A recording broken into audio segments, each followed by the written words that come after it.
Hola, soy yo, Vicky, otra vez. So I thought I'd just do a video about all this kerfuffle about, do Spanish people in general, do they hate tourists? There's been a lot of publicity lately, a lot of demonstrations by Spanish people in tourist areas. And, people are feeling a little bit uneasy about it. And so I just wanted to address it because I just wanted to say that I don't think that you'll find that Spanish people hate tourists. So it's not per se something that they've got against tourists themselves. I think most Spanish people are aware that in tourist areas, tourism obviously is a big part of the economy, and this is important. I think what Spanish people are demonstrating against is they can't afford to live anywhere in these areas. So I don't think this is a Spanish problem. This is a problem for any tourist area, whether you're in the UK, whether you're in Italy, whether you're in Europe, whether you're in America. Anywhere that is a tourist area, it creates problems for local people living there, doesn't it? So although in one hand it gives work, tourists coming in, it creates, the tourism trade creates a lot of jobs, employment, etc. But what it takes away from people is affordable housing, and especially now in the days of um, Airbnbs, a lot of places that were made Airbnb that before were long-term lets that Spanish people used to live in.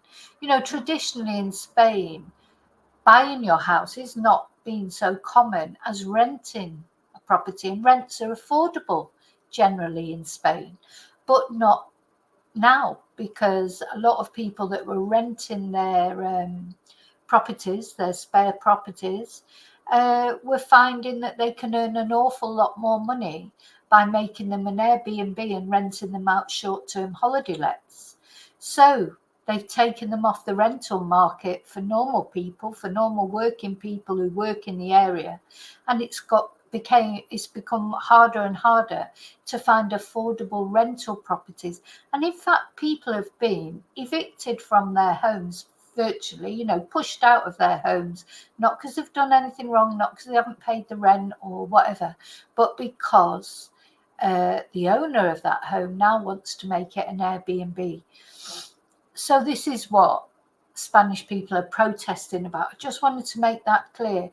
And there are some anti-protests now, if you like. So anti-tourism. Gosh, my computer's acting really strange today, as usual.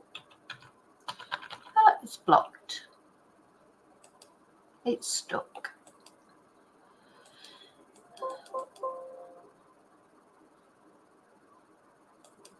Can you still see me? I think I'm still on there. I think I am.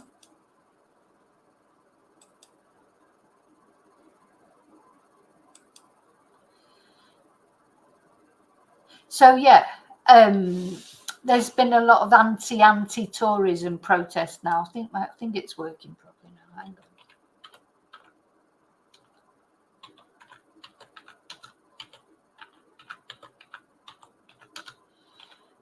Because some people, want to make it clear that tourists are welcome in Spain.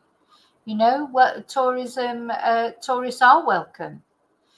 So, we've got a lot of anti-tourist. It's been reported on a lot.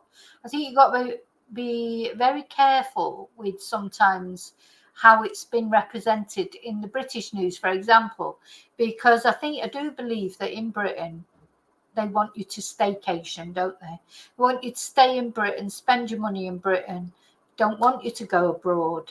and spend your money, you know. So I think they're making a bigger thing out of it maybe than it really is. But it is a thing. I mean, it is happening. Undoubtedly, it's happening.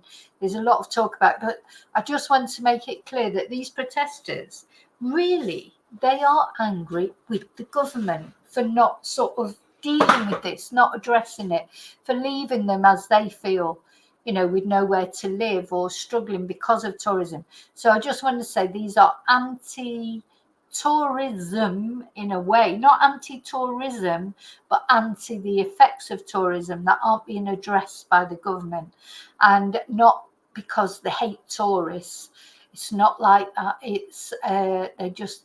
I think there were things like this happened in Wales, weren't there, where Welsh people were actually burning people's holiday homes, and not so long ago. And you know, this happens if any of you live in a seaside resort or a holiday area. I mean, I live not far from one, and it is irritating in July and August when the tourists come in, and then you can't find anywhere reasonable to go, or the prices of everything go up.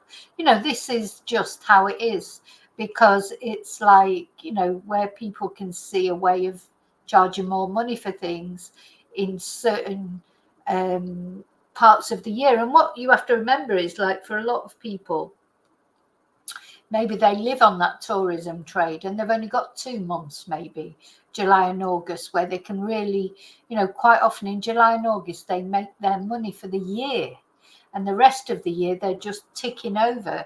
But it's July and August where maybe they make their profits for the year. So sometimes people do cash in on that a little bit. So all these things are irritating, and maybe something should be done about it, because what happens is locals get priced out, don't they?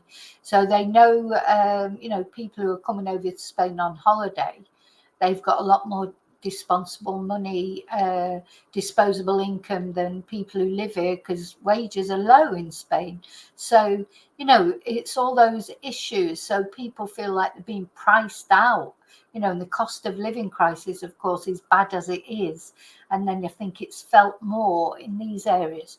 So I just wanted to address that, because, I mean, there's definitely been a change in attitudes towards particularly British people since Brexit. I think Brexit has had the biggest effect on making well, Spanish people not really like British people, whereas before I think they did like them a lot more.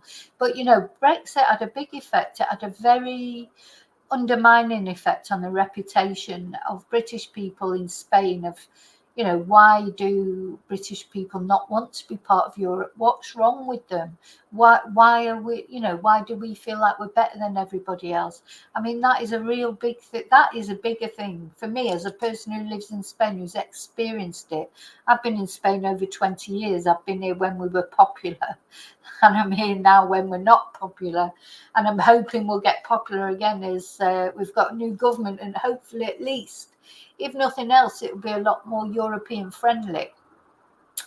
Okay, so I just thought to give a little chat about that, and I'll see you really soon in the next video. Te veo muy pronto en el próximo video, y hasta entonces que tu Dios vaya contigo.